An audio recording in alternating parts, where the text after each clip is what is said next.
आमतौर से लोकतंत्र में राजनीतिक पार्टियों के बीच में लड़ाई होती है। कांग्रेस और बीजेपी पार्टियों के बीच में होती है। और जो प्रदेश के देश के जो इंस्टीट्यूशंस होते हैं, संस्थाएं होती हैं, आमतौर से ये न्यूट्रल रहती हैं। ये अंपायर का काम करती हैं। चाहे वो पुलिस हो, इलेक्शन कमीशन हो, मीडिया हो, बाकी जो इंस्टीट्यूशंस होते हैं, संस्थाएं होती हैं, ये एम्पायर का काम करती हैं। मगर गुजरात में जिन संस्थाओं को सरदार पटेल जी ने बनाया, जिन संस्थाओं की नींव सरदार पटेल ने रखी थी, चाहे वो पुलिस हो, चाहे वो मीडिया हो, चाहे वो जुडिशरी हो, चाहे हो विधानसभा हो, इन सब संस्थाओं को बीजेपी ने कैप्चर कर दिया है, कंट्रोल कर दिया है। मतलब यहां पे आप एक राजनीतिक पार्टी से नहीं लड़ रहे हो, यहां पे आप गुजरात का जो प्रदेश है उसकी हर एक संस्था के खिलाफ, मीडिया के खिलाफ, आमतौर से मीडिया ऑपोजिशन के साथ रहता है ना, आमतौर से मीडिया ऑपोजिशन के साथ रहता है। मगर ना, ये बेचारे यहां आते हैं, इनकी गलती नहीं है, इनको सच्चाई दिख रही है, मगर इनको जो मालिक जो पीछे बैठे हैं, जो इनके मालिक पीछे बैठे हैं, वो कहते हैं भैया देखो, मुद्रा पोर्ट में ड्रग्स मिले, इसके बारे में ज्यादा कुछ बोलना मत। भाई और बहनों, गुजरात ड्रग्स का सेंटर बन गया है, ड्रग्स का सेंटर बन गया है। और सारे के सारे ड्रग्स इसी मुद्रा पोर्ट से निकल रहे हैं, मगर आपकी सरकार यहां पे कोई कार्रवाई नहीं कर रही। मैं आपसे पूछना चाहता हूं, कार्रवाई क्यों नहीं हो रही है? क्या कारण है? नहीं, जोर से बोलिए, क्या कारण है?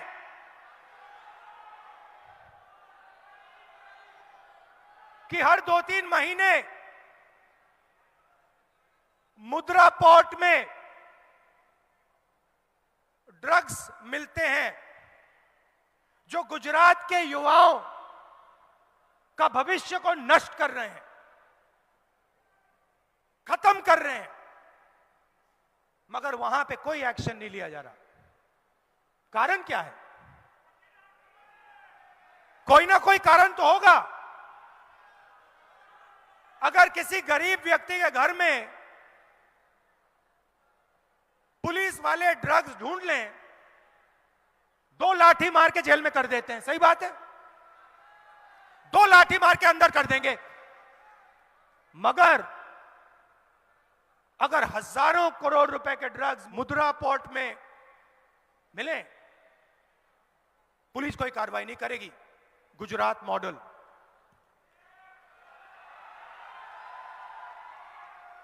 गुजरात मॉडल 2-3 उद्योगपतियों का, 3-4 उद्योगपतियों का राज, 100% मीडिया का कंट्रोल। उन उद्योगपतियों को जितनी भी जमीन चाहिए 2 मिनट में सरकार उनको दे देगी। मगर अगर गुजरात का गरीब हाथ जोड़ के, आदिवासी हाथ जोड़ के थोड़ी सी जमीन मांगे, सवाल नहीं उठता, चिल्लाओ जितना चिल्लाना है, कुछ नहीं मिलेगा। भाइयों और बहनों, बिजली के रेट गुजरात में हिंदुस्तान में सबसे ज्यादा हैं। नेक्सस है, वही 2-3 कंपनियां हैं, वही नाम है, आपके जेब में से पैसा निकलता है, सीधा उन्हीं 2-3 उद्योगपतियों की जेब में जाता है। और ये आप सालों से देख रहे हो। लोकतंत्र पर आक्रमण, गुजरात की जनता पर आक्रमण, कोई कुछ बोल नहीं सकता गुजरात में। गुजरात एक स्टेट है जहां पे आंदोलन के लिए परमिशन लेनी पड़ती है। आंदोलन के लिए परमिशन लेनी पड़ती है। जिसके खिलाफ आप आंदोलन करोगे उसको परमिशन देनी पड़ेगी पहले, आंदोलन करने से पहले। यह है गुजरात। और आपने पूरे हिंदुस्तान को, अगर हिंदुस्तान के किसी भी व्यक्ति को व्यापार समझना हो, बिजनेस समझना हो, तो गुजरात उसको सिखा सकता है। आप सबसे आगे हो, मगर आपकी स्ट्रेंथ क्या थी? आपकी कॉम्पिटिटिव एडवांटेज क्या थी? बड़े अरबपति नहीं, स्मॉल और मीडियम इंडस्ट्री आपकी स्ट्रेंथ थी। जो छोटे व्यापारी होते हैं, मिडिल साइज व्यापारी होते हैं, वो आपकी स्ट्रेंथ थी। आप मुझे बताइए, वो जो आपकी स्ट्रेंथ थी उसका क्या हुआ? क्या गुजरात की सरकार जो छोटे व्यापारी होते हैं, स्मॉल और मीडियम बिजनेसेस होती हैं, क्या उनकी मदद करती है? नोटबंदी से जो छोटे व्यापारी हैं, मिडिल साइज व्यापारी हैं, उनको फायदा हुआ? आप किसी भी दुकानदार से पूछ लीजिए, आपको बताएंगे, सब के सब बताएंगे कि नोटबंदी ने हमें नष्ट कर दिया। गलत जीएसटी लागू की, वही सवाल आप फिर से पूछिए, किसी भी दुकानदार से पूछिए जीएसटी से आपका फायदा है या नुकसान, वो आपको बताएगा नुकसान, नुकसान, नुकसान। तो अगर किसानों को फायदा नहीं, मजदूरों को फायदा नहीं, छोटे व्यापारियों को फायदा नहीं, स्मॉल और मीडियम बिजनेस को फायदा नहीं, तो फायदा किसको? फायदा किसको? वही 3, 4, 5 बड़े उद्योगपतियों को। पूरा का पूरा गुजरात, आपका पूरा का पूरा प्रदेश उन्हीं 4-5 लोगों के हवाले कर दिया है। एयरपोर्ट हो, पोर्ट हो, इंफ्रास्ट्रक्चर हो, टेलीकॉम हो, कुछ भी हो, उन 5 के पास पूरा का पूरा उनके हवाले कर दिया है। यह आपकी सच्चाई है।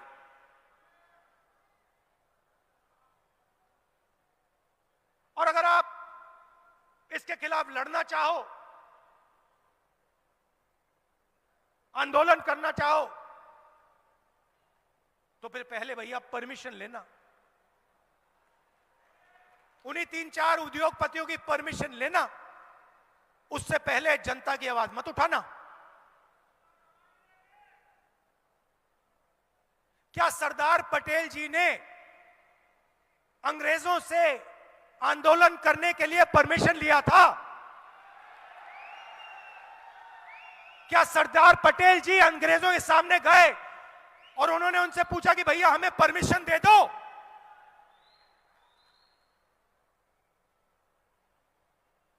अगर आप सरदार पटेल जी से कहते कि एक ऐसा दिन आएगा कि जनता की आवाज उठाने के लिए गुजरात में परमिशन लेनी पड़ेगी, सरदार पटेल जी आपको क्या कहते? सरदार पटेल जी कहते उस सरकार को उठा के बाहर फेंको, निकालो। जो सरकार गुजरात की जनता से कहती है कि आंदोलन करने से पहले तुम्हें परमिशन लेना होगा, उसको निकालो, सरदार पटेल जी कहते। यह सच्चाई है। तो आप किसी एक राजनीतिक पार्टी से नहीं लड़ रहे हो, आप उसी विचारधारा से लड़ रहे हो जिसके खिलाफ सरदार पटेल जी लड़े थे। और सरदार पटेल जी भी आपके जैसे कांग्रेस के कार्यकर्ता थे, कांग्रेस के नेता थे। पिछले चुनाव में मीडिया के मित्रों ने कहा था कांग्रेस पार्टी तो लड़ाई में नहीं है। याद है आपको? कांग्रेस पार्टी तो लड़ाई में नहीं है। मैसेज आया था ऊपर से, कह दो कांग्रेस पार्टी लड़ाई में नहीं है। और 6 महीने में बीजेपी की हवा निकाल दी आपने। 6 महीने में आपने हवा निकाल दी।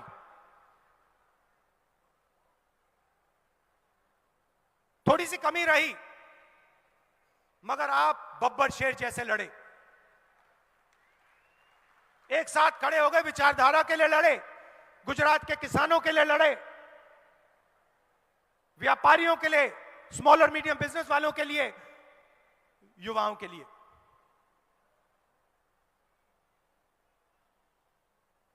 और वही इस बार होगा। देखिए, मीडिया कुछ भी कह ले और इनको कहना पड़ता है, इन बेचारों की गलती नहीं है, ऊपर से ऑर्डर आता है। कुछ भी कह दे, मैं आपको बता रहा हूं कि गुजरात की जनता आपके साथ खड़ी हुई है। गुजरात की जनता तंग है, गुजरात की जनता गुस्से में है, दुखी है। बस आपको गुजरात की जनता के साथ खड़ा होना है और आपकी सरकार गुजरात की जनता की सरकार, गुजरात की आवाज की सरकार बन जाएगी।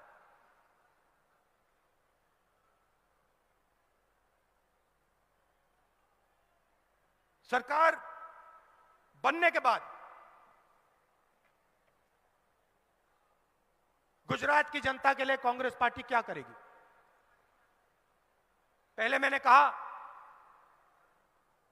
किसानों का कर्जा माफ करेगी 3 लाख रुपए का, पहला काम। दूसरा काम, आपको याद होगा कोविड आया था, याद है? भूल गए? याद है ना? आपको मालूम है गुजरात में कितने लोगों की मृत्यु हुई?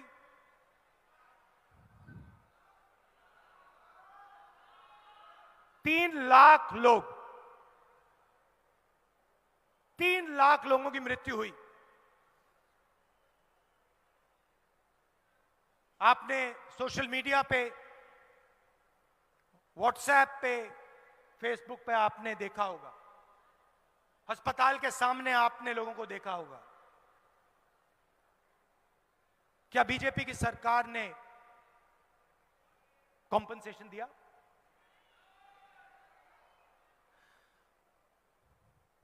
सरदार पटेल जी की इन्होंने मूर्ति बनाई। अगर आज सरदार पटेल जी जिंदा होते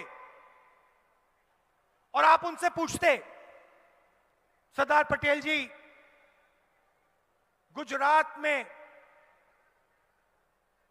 3 लाख लोग कोविड के शिकार हुए, क्या उनको कॉम्पनसेशन, उनके परिवारों को कॉम्पनसेशन दिया जाना चाहिए, हां या ना? सरदार पटेल जी क्या कहते? क्या सरदार पटेल जी कहते नहीं देना है कॉम्पनसेशन? सवाल नहीं उठता। तो जो सरदार पटेल जी कहते वो कांग्रेस पार्टी करेगी। 4 लाख रुपए कॉम्पनसेशन हर व्यक्ति को देगी।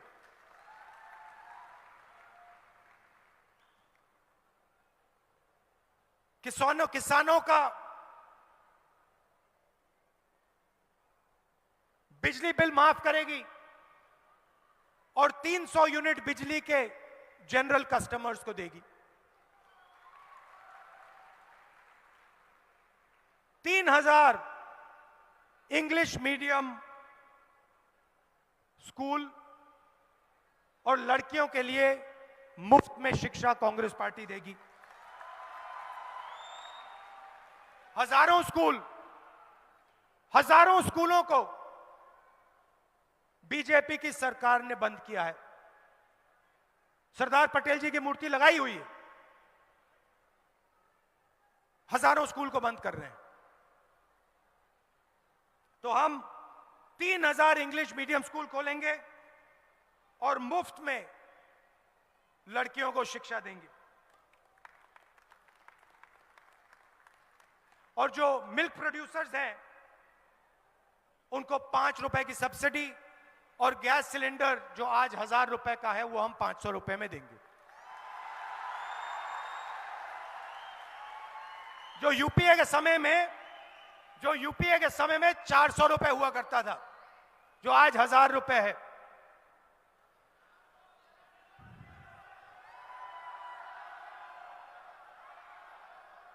और सबसे बड़ी चीज जिससे मैं खत्म करना चाहता हूं,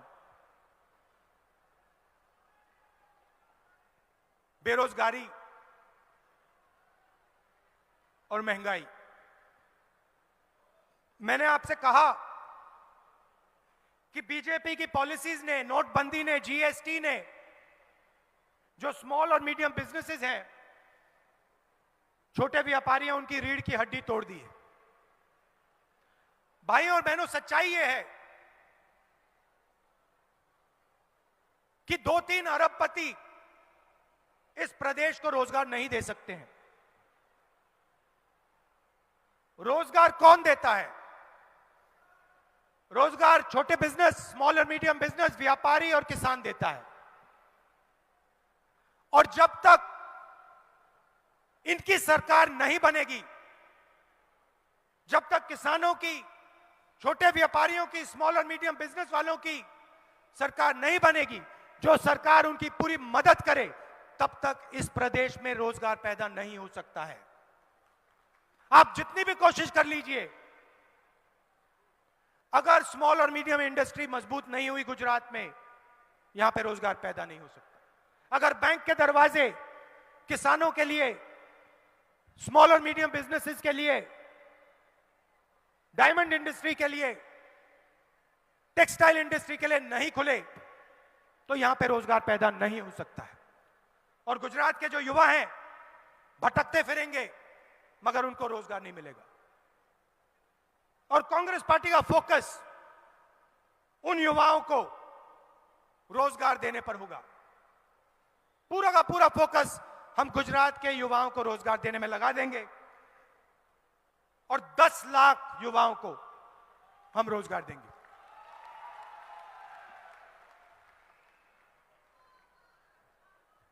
आपके सामने चुनाव है और मैं आपको बता रहा हूं, मैं पिछली बार भी आया था, इस बार भी आया हूं, मैं आपको बता रहा हूं, अगर आप लड़ गए, पिछली बार जैसे अगर आप लड़ गए, मैं आपको गारंटी देके कह रहा हूं, यहां पे कांग्रेस पार्टी की सरकार बनने जा रही है।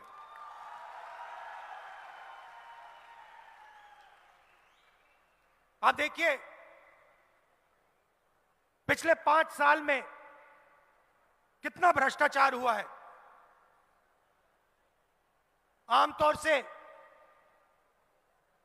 क्रिकेट टीम में अगर एक प्लेयर फेल होता है, एक प्लेयर को हटा देते हैं।